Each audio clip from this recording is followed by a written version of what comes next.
Hey everybody, Teen Z here doing another road review. What we're going to be talking about today is the movie Civil War. Now, Winter Wolf hasn't had a chance to get out to this one, so I'm doing this as a solo one. Now, me and my wife had a chance to go out and check this out a few days ago, and these are my thoughts on it. Now, if you haven't seen it, the movie Civil War has come out. It's about the second Civil War of the United States, where you have the Western Alliance, or California and Texas have formed an alliance to pretty much try to overthrow what they believe is a tyrannical government because the president has overstepped his constitutional bounds. One of the things that they hint at in this movie is that he has taken a third term, which we know is unconstitutional. They also hinted at a group, or that Florida kind of broke off as well and had their own kind of alliance, but we don't actually know what happened with that, because it starts off with a propaganda speech from the president stating that, soon these criminals are going to be brought to justice, that they're winning the war and they're like about to fail. And he made a comment about how Florida's already out of the war and like are looking to turn over the traitors that convinced them to pretty much secede from the Union.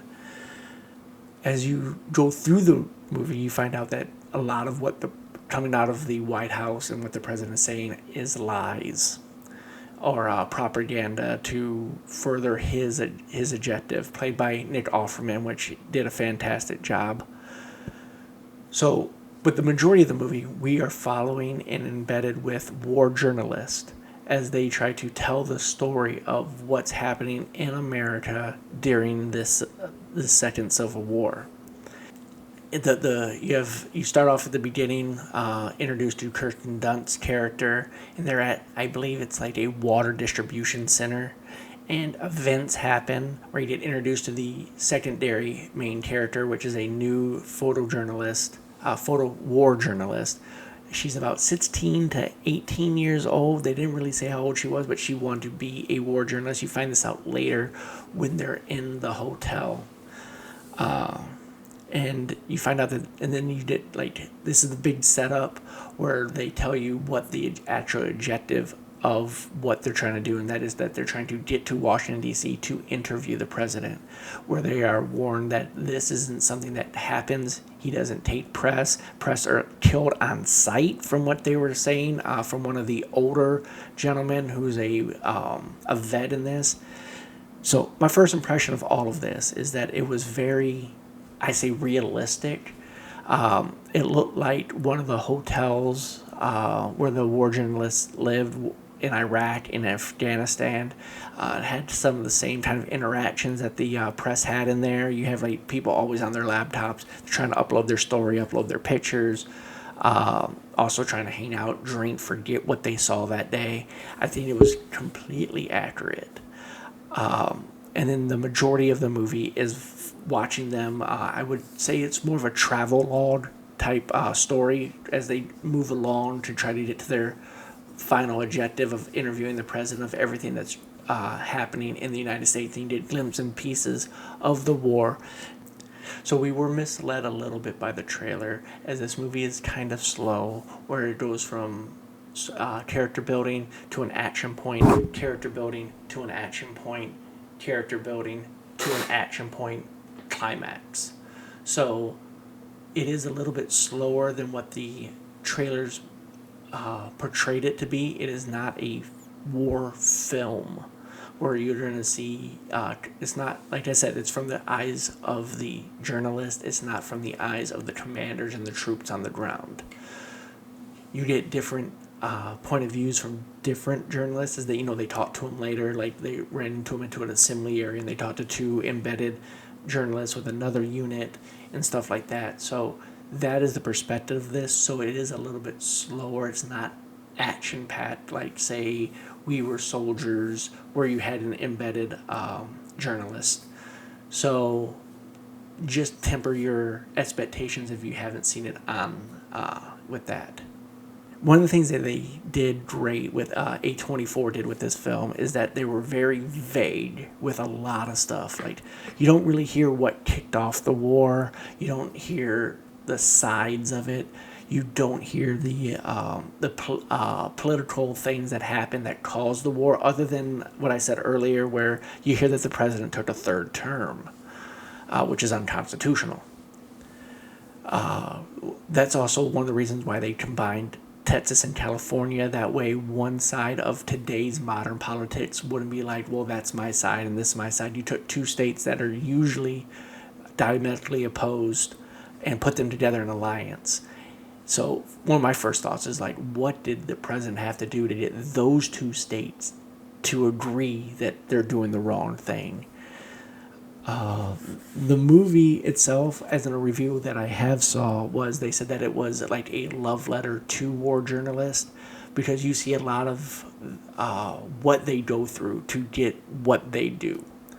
One of the first interactions, especially for the new young girl in there, is that there's a gunfight where you have looks like trained soldiers, uniformed soldiers I'll call them, up on the high ground shooting down on militia soldiers who were trying to I think they were trying to do a tactical retreat at the time, but they're kind of pinned down, and you see the journalists jumping in, getting pictures, like they're kind of embedded with the local militia.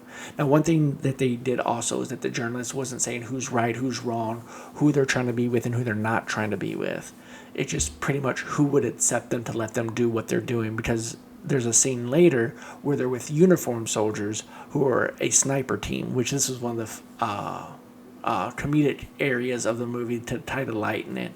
They were being shot at by, it was pretty much two snipers going at it, and the male, kind of like the protector, he's also the guy who wants to do the interview himself, was there, and he's like, we're with the press, and like you hear the guy at the gun, he's like, oh, that's why it's written on the side of your vehicle. Like little lighthearted humor in a very intense situation, while two people are trying to snipe each other. Yeah, so it actually portrayed a perfect two-man sniper team, because no one-man sniper teams pretty much don't exist in modern military. It's usually a two-man team, maybe even a third, who pulls rear security.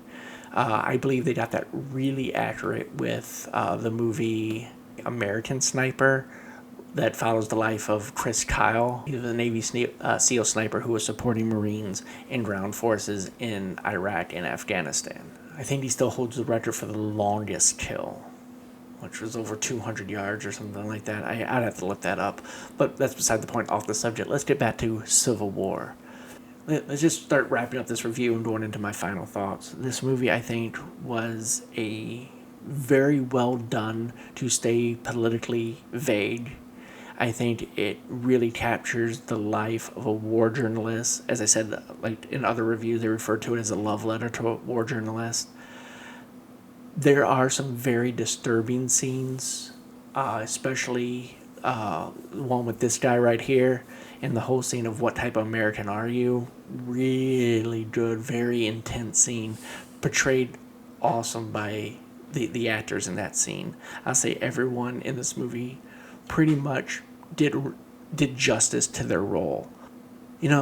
With everything that's going on in America today, I believe this movie, a lot of people were arguing, like, is this the right time? Is this the right movie? Is this, should this come out now, especially in an election year? And I'd say it definitely should, because one thing you really get to see is that there is no beauty in war. There isn't. War is ugly. Everything about it. There's nothing good about it. The true enemy is war itself. So I think this captures and can serve as a warning letter to the America. If we don't change our ways, this could be our future. We have to find more reasons to come together and not be pulled apart. But I definitely would recommend this movie. If you have a chance, go see it. It's in theaters now. Once again, the movie is called Civil War, starring Kirsten Dunst, Neil Offerman, and a cast of others. I hope you enjoyed this review. If you did like it, go ahead and hit that thumbs up so it helps out get the video out. Go ahead and subscribe button as we move into a very important month. We're going into our Military Appreciation Month for the month of May, as Memorial Day is in May. You see how that kind of goes together. Hit that subscribe button, hit that notification bell so you don't miss any content like that we drop. And with that, I say good night.